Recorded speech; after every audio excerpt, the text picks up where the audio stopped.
आप सभी प्रेस के मेरे साथियों को मेरा नमस्कार है। मेरा नाम प्रोफेसर शांतनु है। मैं जन स्वराज पार्टी का प्रदेश युवा अध्यक्ष हूँ। सिवान आने का एक विशेष प्रयोजन है। मैं सिवान के युवाओं से उनको एक नई संकल्प, उनको एक नई प्रतिज्ञा दिलाने आया हूँ।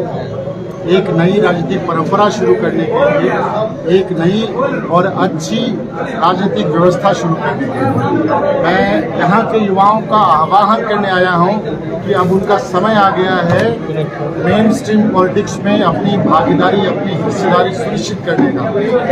मैं यहाँ पर युवाओं को ये भी कहने आया हूँ कि एक ऐसे व्यक्ति का चयन करना हमारे समाज के लिए सबसे जरूरी है जो समाज के मुद्दों की राजनीति करता हो, ना कि जाति, धर्म और परिवारवाद के ऊपर। एनडीए वाले कह रहे हैं कि 25 से 30 और फिर नीतीश, आप लोग कहाँ देख रहे हो? जी, एनडीए वाले तो पिछले 20 साल से यही कर रहे हैं। पिछले 20 साल से जनता को ठग रहे हैं। अब फिर से ठगी का एक नया जुमला भी निकाल दिया है। ठीक है, बिहार की जनता को पिछले 20 साल में विकल्प के अभाव में इन्हीं दो गठबंधनों के बीच में जूझना पड़ रहा था।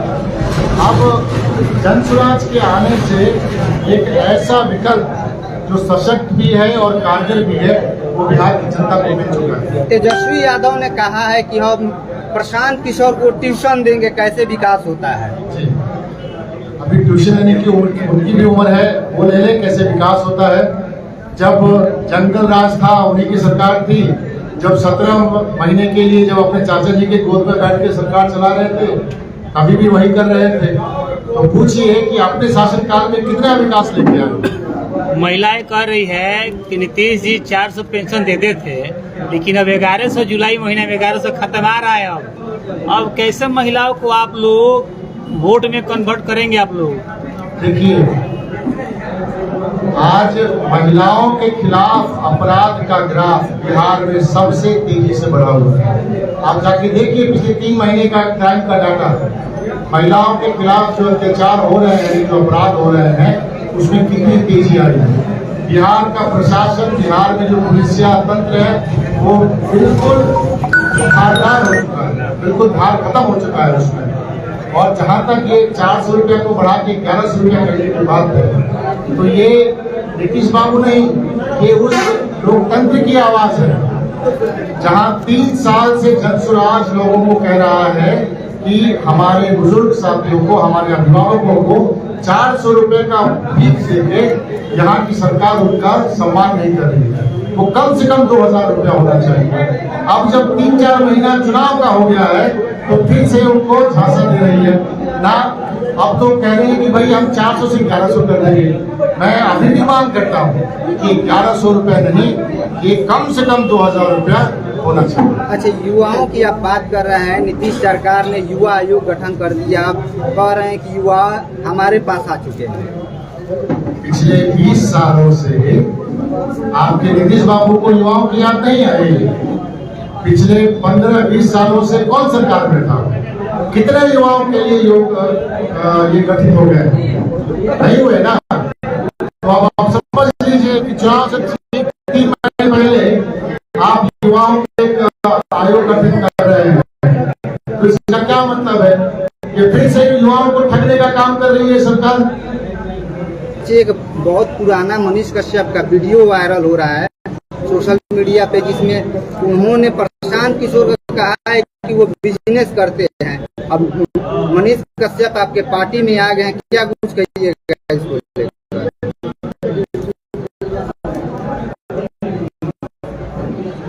प्रशांत किशोर हुआ है एक व्यक्ति से जुड़ा हुआ है। ये तो नहीं कहा कि प्रशांत किशोर चोर है। ये तो नहीं कहा कि प्रशांत किशोर के पास काला धन पड़ा हुआ है।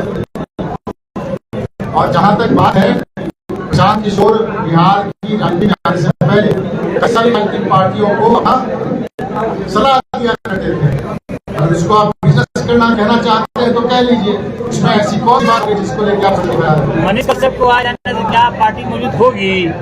देखिए, मनीष कश्यप के आने से पार्टी मजबूत हो ना हो, इस पार्टी में, जन स्वराज पार्टी में उस हर एक व्यक्ति का स्वागत है जो जन स्वराज के विचारों के साथ सहमत होकर राजनीति करना चाहता है। तो चाहे वो वरिष्ठ शिक्षक हो, चाहे आप हो, चाहे मैं हूँ, अगर मैं जन स्वराज के विचारों से सहमत होकर राजनीति करना चाहता हूँ तो जन स्वराज उसको स्वीकार करेगा। सरकार अब एक फैसला लाई है 100 यूनिट बिजली फ्री करे। तेजस्वी यादव ने कहा कि हमारी सरकार बनेगी तो 200 यूनिट बिजली फ्री करेंगे। आप सरकार आएगी तो आप क्या कीजिएगा? हमको रेवड़ियां नहीं बांटनी है, हम मुफ्त का रेवड़ी नहीं बांटते हैं, क्योंकि उसका खर्चा तो आपको मेरे कंधों पर ही आएगा ना। आप कमाइएगा, टैक्स भरिएगा, और वो सरकार जो है अपनी पॉपुलैरिटी के लिए लुटाएगी। सरकार 100 यूनिट के लिए बोल रही है, तेजस्वी 200 यूनिट के लिए बोल रहे हैं, हम 1000 यूनिट का बोल दें, इससे बिहार का विकास हो जाएगा। बिहार की जो मूलभूत समस्याएं हैं वो वहीं के वहीं हैं। आप ये तो पूछिए ना मुख्यमंत्री जी से, 100 यूनिट बिजली दे रहे हैं, उतना खर्चा आ रहा है, उतने खर्चे में अगर वो हर जिले में एक अच्छा स्कूल, एक अच्छा कॉलेज खोल दें तो बिहार के युवकों को अच्छा शिक्षा मिल जाएगा। अंतिम सवाल है मेरा कि जो स्मार्ट मीटर की बात हो रहा है, क्या स्मार्ट मीटर हटाकर फिर पुराने मीटर लगाया जा सकता है कि नहीं? देखिए, स्मार्ट मीटर के खिलाफ हम हमेशा बोलते रहे हैं।